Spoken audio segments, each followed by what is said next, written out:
तृतीय चित्र एकत्व भावना उपजाति शरीर માં વ્યાધિ પ્રત્યક્ષ થાય તે કોઈ અન્ય લઈ ન શકાય એ ભોગવે એક સ્વ આત્મ પોતે एकत्व एथी नए सुग्य गोते।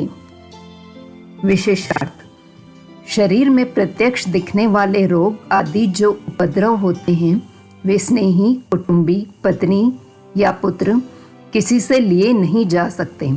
उन्हें मात्र एक अपना आत्मा स्वयं ही भोगता है, इसमें कोई भी भागी नहीं होता तथा पाप पुण्य आदि सभी विपाक अपना आत्मा ही भोगता है। यह अकेला आता है, अकेला जाता है, ऐसा सिद्ध करके विवेक को भली भांति जानने वाले पुरुष एकत्व को निरंतर खोजते हैं।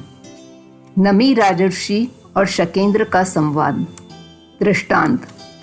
महापुरुष के इस न्याय को अचल करने वाले नमी राजर्षि और शक्रेंद्र का वैराग्योपदेशक संवाद यहाँ पर प्रदर्शित करते हैं। नमी राजर्षि मिथिला नगरी के राजेश्वर थे। स्त्री पुत्र आदि से विशेष दुख समूह को प्राप्त न होते हुए भी एकत्व के स्वरूप को परिपूर्ण पहचानने में राजेश्वर ने किंचित विभ्रम किया नहीं है। शक्रेंद्र पहले जहाँ नमी राजर्षि निवृत्ति में विराजते हैं वहाँ विप्र रूप में आकर परीक्षा हेतु से अपना व्याख्यान शुरू करता है। विप्र ने कहा, हे राजन, मिथिला नगरी में आज प्रबल कोलाहल व्याप्त हो रहा है। हृदय एवं मन को उद्वेग करने वाले विलाप के शब्दों से राजमंदिर और सामान्य घर छाए हुए हैं। मात्र तेरी दीक्षा ही इन सब दुखों का हेतु है। पर के आत्मा को जो दुख अपने से होता है उस दुख को संसार परिभ्रमण का कारण मानकर तू वहाँ जा, भोला न बन। नमीराज ने कहा, हे विप्र, तू जो कहता है वह मात्र अज्ञान रूप है। मिथिला नगरी में एक बगीचा था, उसके मध्य में एक वृक्ष था। शीतल छाया के कारण वह रमणीय था। पत्र पुष्प और फल से वह युक्त था। नाना प्रकार के पक्षियों को वह लाभदायक था। वायु द्वारा कंपित होने से उस वृक्ष में रहने वाले पक्षी दुखार्थ एवं शरण रहित हो जाने से आक्रंद करते हैं। वे स्वयं वृक्ष के लिए विलाप करते नहीं हैं। अपना सुख नष्ट हो गया इसलिए वे शोकार्थ हैं। विप्र ने कहा, परंतु यह देख, अग्नि और वायु के मिश्रण से तेरा नगर, तेरे अंतःपुर और मंदिर जल रहे हैं, इसलिए वहां जा और उस अग्नि को शांत कर। नमीराज ने कहा, हे विप्र, मिथिला नगरी उन अंतःपुरों और उन मंदिरों के जलने से मेरा कुछ भी नहीं जलता है। जैसे सुखोत्पत्ति है वैसे मैं वर्तन करता हूँ। उन मंदिर आदि में मेरा अल्पमात्र भी नहीं है। मैंने पुत्र स्त्री आदि के व्यवहार को छोड़ दिया है। मुझे इनमें से कुछ प्रिय नहीं है और अप्रिय भी नहीं है। विप्र ने कहा, परंतु हे राजन, तू अपनी नगरी के लिए सघन किला बनाकर सिंहद्वार, कोठे, किवाड़ और भुंगाल बनाकर और शतग्नि खाई बनवाने के बाद जाना। नमीराज ने कहा, हे विप्र, मैं शुद्ध श्रद्धा रूपी नगरी बनाकर, समर रूपी भुंगाल बनाकर, क्षमा रूपी शुभ कड़ बनाऊंगा, शुभ मनोयोग रूपी कोठे बनाऊंगा, वचन योग रूपी खाई बनाऊंगा, काया योग रूपी शतग्नि बनाऊंगा, पराक्रम रूपी धनुष करूंगा, एरिया समिति रूप पनच करूंगा, धीरता रूपी कमान पकड़ने की मूठ करूंगा, सत्य रूपी चाप से धनुष को बांधूंगा, तप रूपी बाण करूंगा और कर्म रूपी वैरी की सेना का भेदन करूंगा। लौकिक संग्राम की मुझे रुचि नहीं है, मैं मात्र वैसे भाव संग्राम को चाहता हूँ। विप्र ने कहा, हे राजन, शिखर बंद ऊंचे आवास करवाकर, मणि कंचन में गवाक्षादि रखवाकर और तालाब में क्रीड़ा करने के मनोहर महालय बनवाकर फिर जाना। नमिराज ने कहा, तूने जिस जिस प्रकार के आवास गिनाए हैं उस प्रकार के आवास मुझे अस्थिर एवं अशाश्वत मालूम होते हैं। वे मार्ग के घर रूप लगते हैं। इसलिए जहाँ स्वधाम है, जहाँ शाश्वतता है और जहाँ स्थिरता है, वहाँ मैं निवास करना चाहता हूँ। विप्र ने कहा, हे क्षत्रिय शिरोमणि, अनेक प्रकार के तस्करों के उपद्रव को दूर करके और इस तरह नगरी का कल्याण करके तू जाना। नमिराज ने कहा, हे विप्र, अज्ञानी मनुष्य अनेक बार मिथ्या दंड देते हैं। चोरी न करने वाले जो शरीरादिक पुद्गल हैं वे लोक में बांधे जाते हैं, और चोरी करने वाले जो इंद्रिय विकार हैं उन्हें कोई बांध नहीं सकता। तो फिर ऐसा करने की क्या आवश्यकता? विप्र ने कहा, हे क्षत्रिय, जो राजा तेरी आज्ञा का पालन नहीं करते हैं और जो नराधिप स्वतंत्रता से चलते हैं उन्हें तू अपने वश में करने के बाद जाना। नमिराज ने कहा, 10 लाख सबूतों को संग्राम में जीतना दुष्कर गिना जाता है, तो भी ऐसी विजय करने वाले पुरुष अनेक मिल जाते हैं, परंतु एक स्वात्मा को जीतने वाला मिलना अत्यंत दुर्लभ है। उन 10 लाख सुभटों पर विजय पाने वाले की अपेक्षा एक स्वात्मा को जीतने वाला पुरुष परमोत्कृष्ट है। आत्मा के साथ युद्ध करना उचित है। बहिर्युद्ध का क्या प्रयोजन है? ज्ञान रूप आत्मा से क्रोधादि युक्त आत्मा को जीतने वाला स्तुति पात्र है। 5 इंद्रियों को, क्रोध को, मान को, माया को तथा लोभ को जीतना दुष्कर है। जिसने मनोयोग आदि को जीता उसने सबको जीता। विप्र ने कहा, समर्थ यज्ञ करके, श्रमण, तपस्वी, ब्राह्मण आदि को भोजन देकर, स्वर्ण आदि का दान देकर, मनो के भोगों को भोग कर, हे क्षत्रिय, तू बाद में जाना। नमिराज ने कहा, हर महीने यदि 10 लाख गायों को दान दें तो भी उस 10 लाख गायों के दान की अपेक्षा जो संयम ग्रहण करके संयम की आराधना करता है वह उसकी अपेक्षा विशेष मंगल प्राप्त करता है। विप्र ने कहा, निर्वाह करने के लिए भिक्षा से सुशील प्रव्रज्या में असह्य परिश्रम सहना पड़ता है, इसलिए उस प्रव्रज्या का त्याग करके अन्य प्रव्रज्या में रुचि होती है। इसलिए इस उपाधि को दूर करने के लिए तू गृहस्थाश्रम में रहकर पौषधादि व्रत में तत्पर रहना। हे मनुष्याधिपति, मैं ठीक कहता हूँ।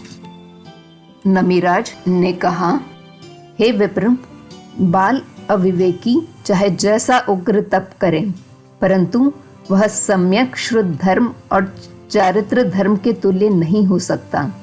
एकात कला 16 कलाओं जैसी कैसे मानी जाए? विप्र ने कहा, अहो क्षत्रिय, सुवर्ण, मणि, मुक्ताफल, वस्त्रालंकार और अश्वादि की वृद्धि करके पीछे जाना। नमिराज ने कहा, मेरु पर्वत जैसे कदाचित सोने चांदी के असंख्यात पर्वत हों तो भी लोभी मनुष्य की तृष्णा नहीं बुझती। वह किंचित मात्र संतोष को प्राप्त नहीं होता। तृष्णा आकाश जैसी अनंत है। धन, सुवर्ण, चतुष्पाद इत्यादि से सकल लोग भर जाएं, इतना सब लोभी मनुष्य की तृष्णा दूर करने के लिए समर्थ नहीं है। लोभ की ऐसी निकृष्टता है। इसलिए संतोष निवृत्ति रूप तप का विवेकी पुरुष आचरण करते हैं। विप्र ने कहा, हे क्षत्रिय, मुझे अद्भुत आश्चर्य होता है कि तू विद्यमान भोगों को छोड़ता है, फिर अविद्यमान काम भोग के संकल्प विकल्प करके भ्रष्ट होगा। इसलिए इस सारी मुनित्व संबंधी उपाधि को छोड़। नमिराज ने कहा, काम भोग शल्य सरीखे हैं, काम भोग विष सरीखे हैं, काम भोग सर्प के तुल्य हैं, जिनकी इच्छा करने से जीव नरकादिक अधोगति में जाता है तथा क्रोध एवं मान के कारण दुर्गति होती है। माया के कारण सद्गति का विनाश होता है। लोभ से इस लोक व परलोक का भय होता है। इसलिए हे विप्र, इसका तू मुझे बोध न दे। मेरा हृदय कभी भी विचलित होने वाला नहीं है, इस मिथ्या मोहिनी में अभिरुचि रखने वाला नहीं है। जानबूझकर जहर कौन पिए, जानबूझकर दीपक लेकर कुएं में कौन गिरे, जानबूझकर विभ्रम में कौन पड़े।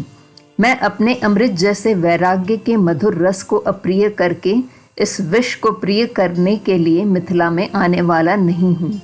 महर्षि नमिराज की सुदृढ़ता देखकर शक्रेंद्र को परमानंद हुआ। फिर ब्राह्मण के रूप को छोड़कर इंद्र का रूप धारण किया। वंदन करने के बाद मधुर वाणी से वह राजर्षिवर की स्तुति करने लगा।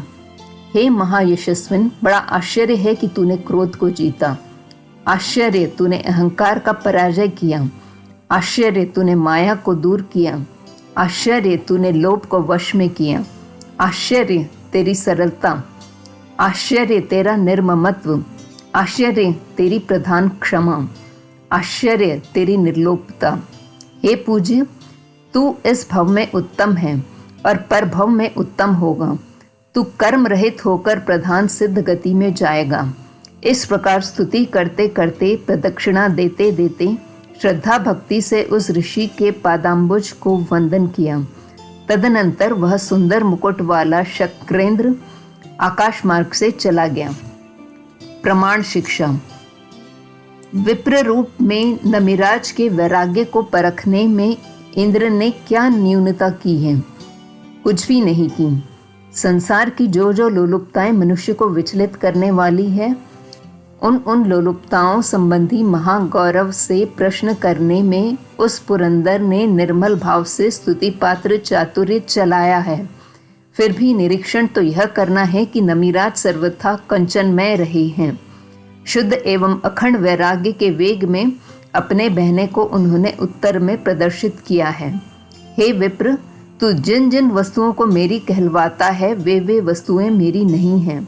मैं एक ही हूँ, अकेला जाने वाला हूँ और मात्र प्रशंसनीय एकत्व को ही चाहता हूँ।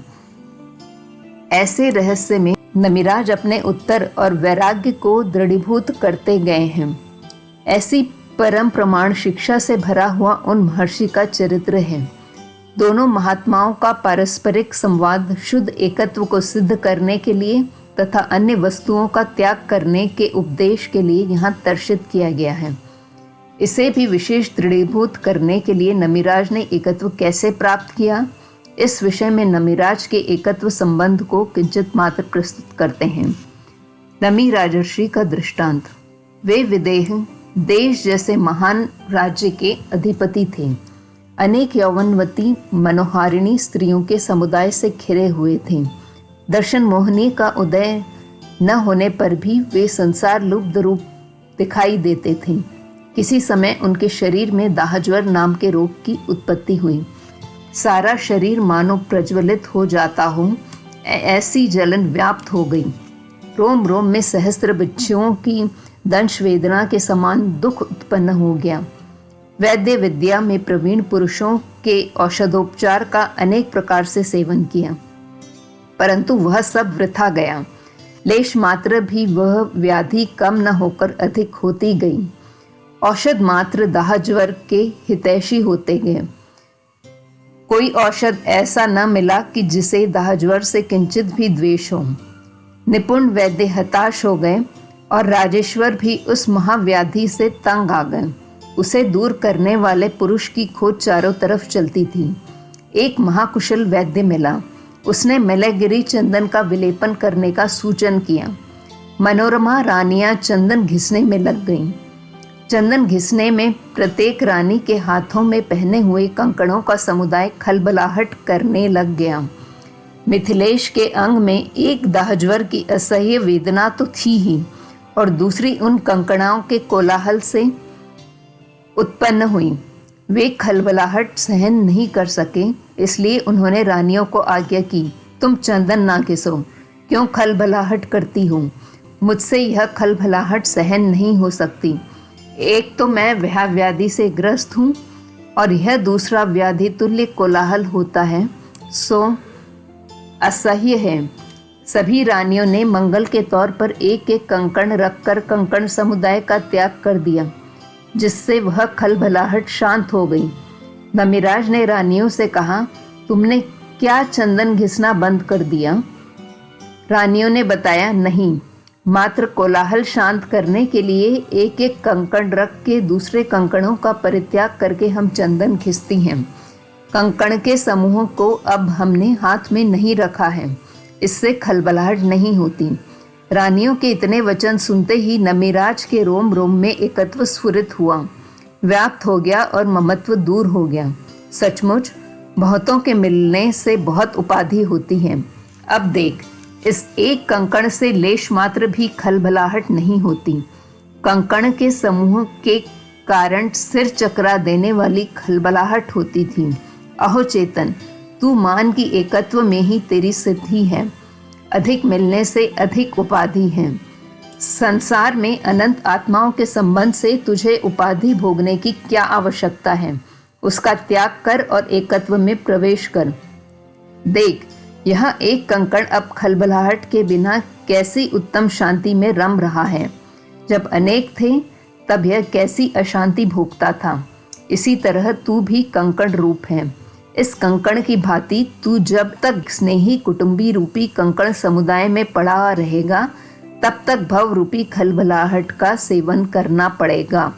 और यदि इस कंकण की वर्तमान स्थिति की भांति एकत्व का आराधन करेगा तो सिद्ध गति रूपी महापवित्र शांति प्राप्त करेगा। इस तरह वैराग्य में उत्तरोत्तर प्रवेश करते हुए उन नमिराज को पूर्व जाति की स्मृति हो आई। प्रव्रज्या धारण करने का निश्चय करके वे शयन कर गए।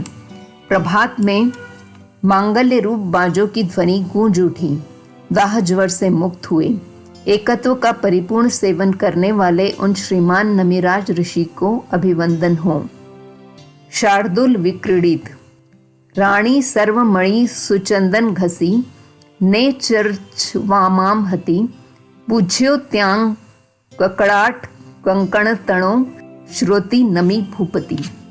संवादे पण इंद्र थी दृढ़ रह्यो, एकत्व साचू करियूं, एवा ए मिथिलेशनु चरित आ, संपूर्ण अत्रे थयूं।